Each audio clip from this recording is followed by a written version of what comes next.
There was a story last week which wasn't picked up on by any of my colleagues. I thought I'd have a go at it.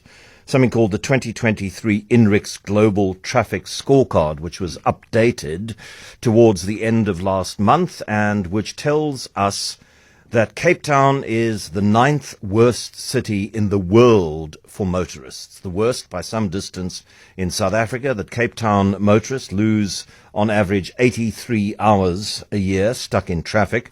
Johannesburg 55, Pretoria 52, Pietermaritzburg and Gqeberha and East London both worse than Durban. Who would have thought that? 35, 32, 32 and Durban at 30. And if one looks at what is worse than South Africa, New York City, 101 hours due to traffic jams, Mexico City second, 96, and London third with 99. Should be the other way round by simple mathematics. Anyway, transportation engineer Megan Bruwer joins us now. Hello, Megan. Hi there. It's nice to be here. I don't know how INRIX gathers their data for this, but does it make sense to you?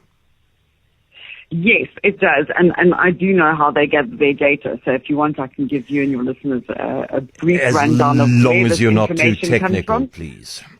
I won't be too technical.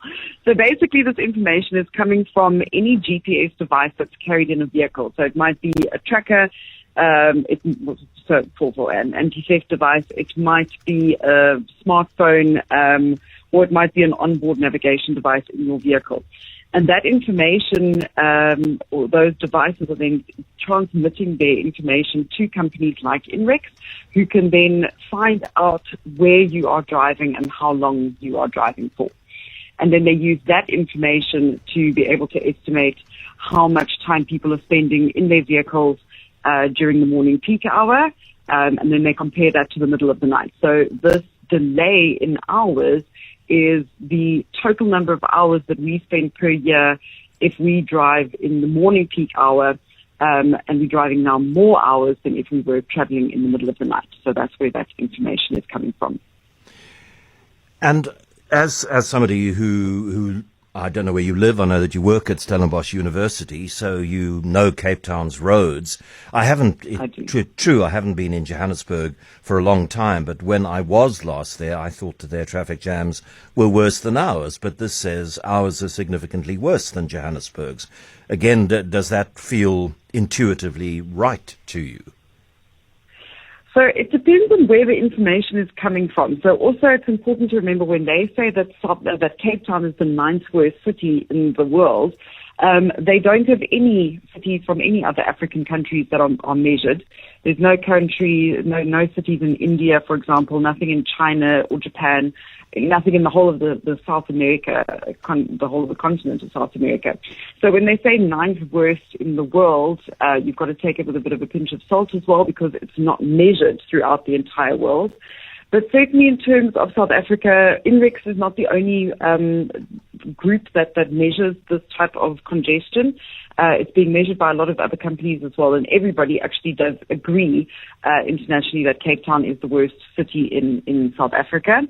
It depends on who's driving where. So in Cape Town, everybody is driving far distances. So this is an average for all of the drivers. Yes, there might certainly be drivers in Johannesburg and Pretoria and other cities around South Africa that are individually driving more than 83 hours of congestion a year. But that doesn't mean that it's the average person. So this is really looking at the average. So in Cape Town, what it's saying is that all people are experiencing worse traffic on average than all people in Johannesburg.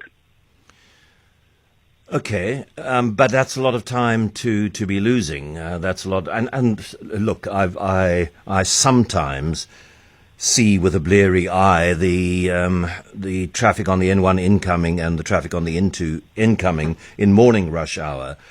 My sense as somebody who's on the roads towards the tail end of the evening rush hour is that, thank goodness, things aren't as bad as they regularly were pre-COVID, but it does appear to be as bad, if not worse, for morning rush hour than it was pre-COVID. So what should the people who are in charge of transportation for the broader metropolitan area of Cape Town be doing is there anything they can do to change that, to make it less burdensome on people in traffic? Absolutely. We need to get out of traffic. So we need people to not be using their private vehicles. So the only thing that we can do is improve our public transport system. And of course, we know that all of the cities in South Africa are trying very hard to work on that. We know that PRASA, for example, is starting to, upgrade a lot of their rail systems. What we need to do, the only thing that we can do, is to upgrade our public transport networks. We need to stop driving in our cars.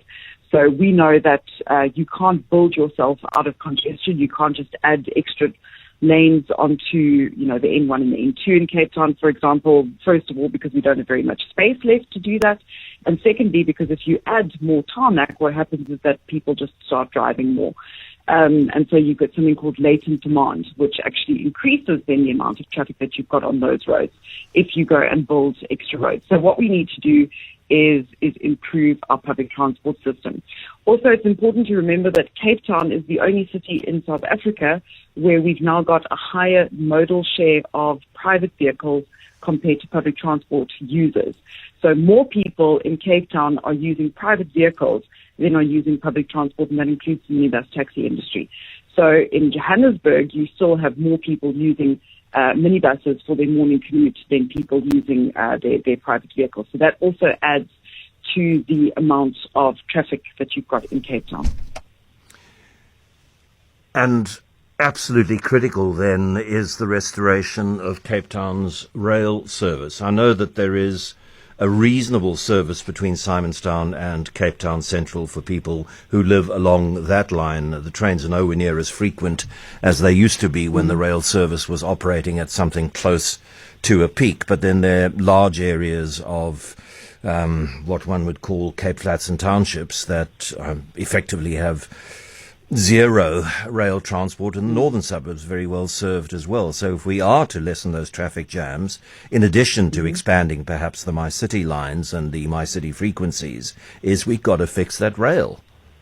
Yep, no, we do. And the municipalities know that, and I definitely know that the City of Cape Town is very much aware of that as well. There's also talks now in PRASA and nationally to devolve the commuter rail services to the municipalities. So that should be something interesting to keep an eye on as well, with the idea that we need to get commuter rail up and running in our cities.